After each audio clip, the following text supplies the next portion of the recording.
प्रिय मित्रों, ओम।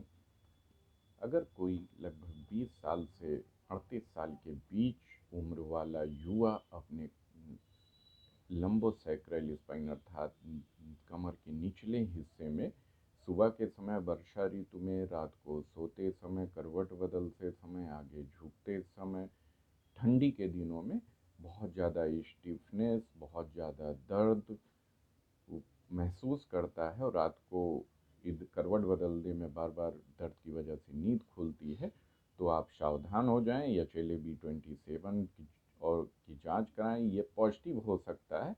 एक तरीके का ये ऑटो इम्यून डिसऑर्डर है जो HLA-B27 नामक जीन्स, विकृत जीन्स के एक्टिव हो जाने की वजह से होता है। आयुर्वेद में इसको जो है अस्थिमज्जागत वात विकार बोलते हैं। ये विकृत वात कफज व्याधि है। बेसिकली ये जो HLA-B27 का जीन्स है, अगर आयुर्वेद के परिप्रेक्ष्य में देखते हैं तो ये उचित आहारचर्या का पालन न करने से, आयुर्वेद के अनुसार जो आहार नियम बताए गए हैं उसके विपरीत पालन करने से, विरुद्ध आहार सेवन करने से या अकाल भोजन करने से, अजीर्ण भोजन करने से उचित पाक नहीं होता भोजन का, जिससे आम की उत्पत्ति होती है। ये आम इंटरनल टॉक्सिन की तरह बिहेव करके जा करके जो खवे गुण, लॉस ऑफ इम्यूनिटी से युक्त लंबोसैक्रल स्पाइन है उसको पीड़ित करने लगता है और जिससे स्टिफनेस बढ़ती जाती है। चूँकि अस्थि मज्जागत विकार है तो जहाँ जहाँ मज्जा का स्थान होता है वहाँ वहाँ विकृति उत्पन्न कर सकती है। जैसे कि मान लीजिए हड्डियों के बीच में, दिमाग में और ख़ासतौर से आँखों में भी मज्जा का स्थान है, तो इसीलिए जब ये विकार आता है तो आँखों में नींद गायब हो जाती है दर्द की वजह से,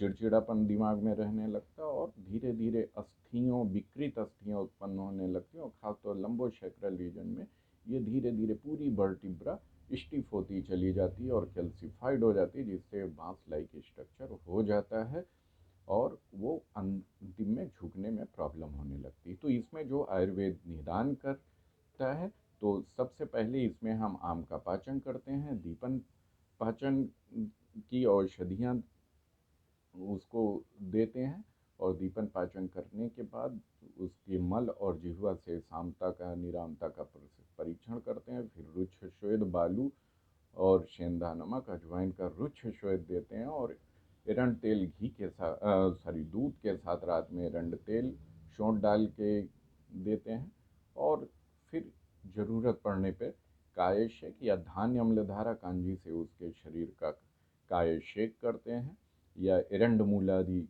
या गोमूत्र या वैतरण बस्ती उसको प्लान करते हैं, सहचरादि की तेल की अनुवासम बस्ती देते हैं। अगर उसमें विकृत कफ ज़्यादा है, मंदाग्नि के लक्षण मिल रहे हैं, तो उसमें भमन प्लान कर सकते हैं। तो इस तरीके से जब हम ट्रीटमेंट शुरू करें तो पेशेंट का स्कोबर टेस्ट कर लेते हैं। स्कोबर टेस्ट क्या होता है? जो नीचे की लंबोसैक्रल रीजन होते हैं, वहाँ जो डिम्पल पड़ते हैं उनके बीचों बीच रीढ़ की हड्डी के पर एक बिंदु निशान लगाते हैं। उस बिंदु से 5 सेंटीमीटर नीचे एक बिंदु लगाते हैं, उसके उस बिंदु से, मध्य बिंदु से 10 सेंटीमीटर ऊपर लगाते हैं। अब इस एक बिंदु लगाते हैं। अब जब ट्रीटमेंट तो उसको आगे झुकने को कहते हैं। अगर ये इनके बीच की डिस्टेंस 15 से बढ़ती जाती है तो अच्छी बात है। अगर ये डिफरेंस 5 से 6 के बीच में आता है तो उसको माइल्ड अटैक है। अगर ये 4 से 2 सेंटीमीटर के डिफरेंस आता है तो मॉडरेट है। अगर 2 से कम आता है तो बहुत ज़्यादा डिफरेंस है। तो जब भी आप ट्रीटमेंट करें तो पेशेंट का स्कोबर टेस्ट ट्रीटमेंट के पहले कर लें और उसके बाद पर डे उसकी एक चार्टिंग स्कोबर टेस्ट की करते रहें। अगर ये डिफरेंस बढ़ता जा रहा है, 20, 22, 23, 24, ये 15 से बढ़ के हो रहा है, तो इसके मतलब आप सही रास्ते पे हैं और सही ट्रीटमेंट है। उसको फिर बाद में रसायन थेरेपी, पथ्य, अपथ्य और आहार नियमों का पालन, सही समय पे सोना, उठना, जागना और सबसे महत्वपूर्ण है एक्सरसाइज। सूक्ष्म व्यायाम हड्डियों के सारे करने हैं और कटी चक्रासन करना है, सूर्य नमस्कार करना है। सारे जितने भी बॉडी के मूवमेंट हैं उन्हें करना, आसन को काफ़ी देर तक करना ताकि फ्लेक्सिबिलिटी, खास तौर से मकर आसन और कटी चक्र, मकरासन, मर्कटासन, भुजंगासन और सूर्य नमस्कार श्रेष्ठ है। इसी के साथ